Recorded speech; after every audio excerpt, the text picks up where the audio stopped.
Baik, Assalamualaikum warahmatullahi wabarakatuh. Pada kali ini saya akan membahas eksperimen fisika dasar, yaitu perbandingan hasil perhitungan manual dengan penggunaan grafik dalam Excel.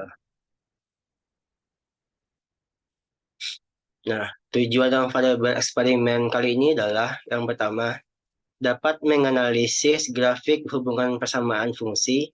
Yang kedua, dapat memahami konsep-konsep pada pengamatan grafik, baik secara manual ataupun dengan bantuan komputer. Yang ketiga, dapat menerapkan pengamatan grafik untuk persamaan-persamaan yang linear pada beberapa besaran fisika. Nah, untuk variabel bebasnya yaitu panjang tali bandul, sedangkan variabel terikat itu adalah periode getaran tali, sedangkan variabel kontrolnya adalah massa bandul dan kecepatan. Dan untuk tahapan-tahapannya itu kita memerlukan alat dan bahan. Eh, yang pertama itu benang 120 cm, boleh kurang juga boleh lebih. Tetapi kami kemarin menggunakan benang 100 cm. Eh, yang kedua itu pita ukur atau meteran yang digunakan untuk mengukur. Yang ketiga, beban bandul sederhana. Yang keempat, statif dan klem. Yang kelima, busur derajat. Yang keenam, stopwatch. Yang ketujuh, sumbat karet. Nah, untuk langkah-langkah percobanya yaitu yang pertama, susun bandul sederhana. Yang kedua, lalu berikan catatan pada ayunan bandul dan pastikan tali tersebut membentuk sudut 5 derajat. Amatilah gerakannya apabila bandul telah berayun harmonis.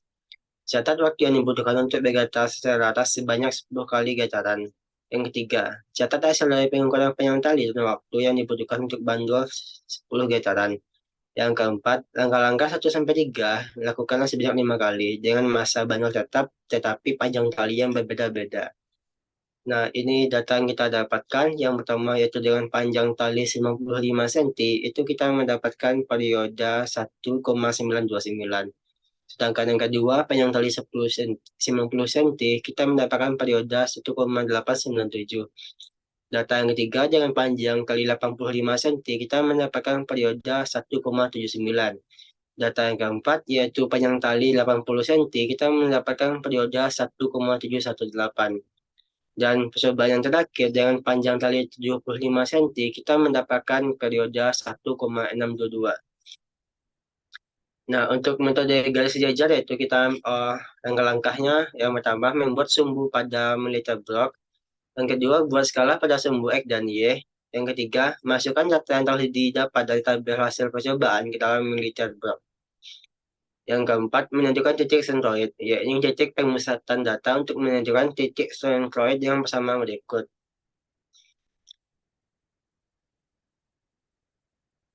Yang kelima, tarik garis lurus melalui titik sentroid sedemikian rupa, sehingga jumlah titik yang terdapat di atasnya lebih kurang sama dengan jumlah yang ada di bawahnya. Yang keenam, membuat simpangan pada titik-titik yang ada.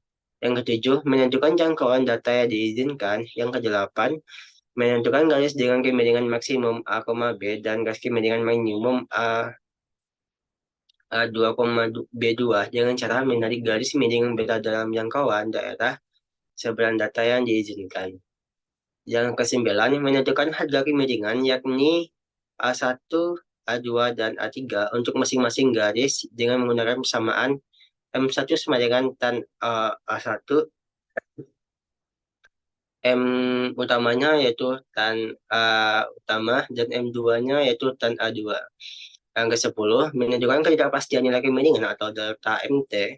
Hal ini dapat dihitung dengan persamaan delta M1 adalah mutlak dari M utama dikurang M1, sedangkan delta M2 adalah mutlak dari M utama dikurang M2, sedangkan delta M utama adalah mutlak dari delta M1 ditambah delta M2 per 2.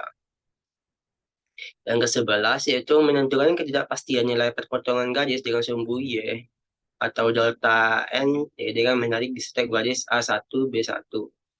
Garis A utama dan B utama dan garis A2, B2 hingga berpotongan dengan sumbu Y dengan rumus sebagai berikut.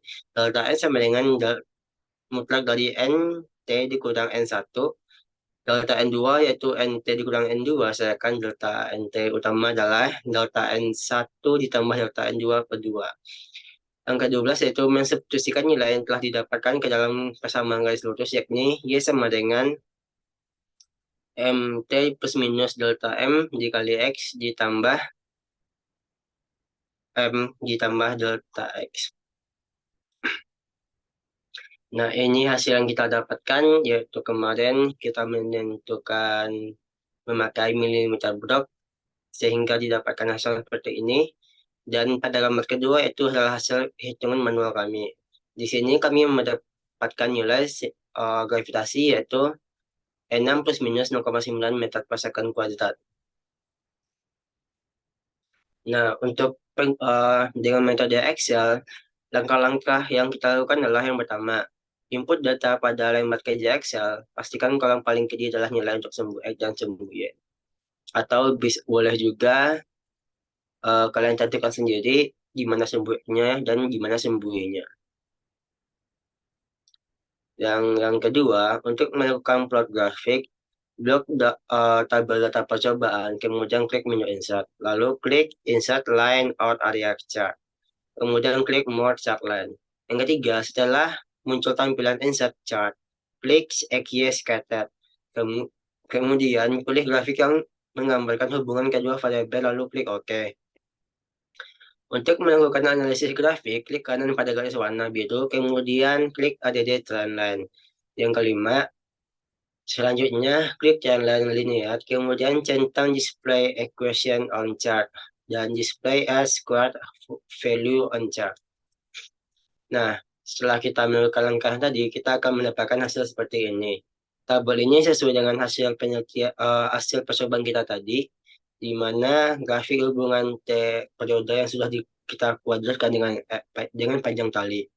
Sehingga kita mendapatkan nilai gradiennya yaitu Y sama dengan 0,2625 X, sedangkan nilai kebenarannya ya adalah 0,7219. Nah, setelah kita hitung perbandingan hasil manual dengan hasil yang Excel, kita mendapatkan nilai yang di Excel yaitu nilai gravitasinya adalah 10,46 plus minus 0,2423 meter per second kuadrat. Sedangkan hitungan manual, kita mendapatkan nilai gravitasinya adalah 6 plus minus 0,9 meter per second kuadrat. Artinya, dengan menggunakan Excel, nilai gravitasi yang kita dapatkan uh, selisihnya lebih kecil daripada nilai hitungan manual. Sehingga perbandingan nilainya pada hasil sudah tertera, perbandingan hasil hitungan manual sangat jauh berbeda dengan hasil hitungan menggunakan Excel. Hal ini berarti jika kita menggunakan Excel, maka kesalahan dan ketidakpastiannya akan lebih kecil daripada hasil hitung manual. Nah, untuk kesimpulannya adalah sistem komputer data Excel membuat perhitungan fisika menjadi lebih efisien dan nilai-nilai ketidakpastiannya pun akan bernilai kecil daripada hasil perhitungan manusia itu sendiri. Dan dengan adanya teknologi ini dan perkembangan teknologi, saya yakin bahwa suatu saat fisika modern akan sangat mungkin mendapatkan hasil pengukuran yang mendekati hasil sempurna dengan teknologi komputer kuantum. Sekian, terima kasih. Assalamualaikum warahmatullahi wabarakatuh.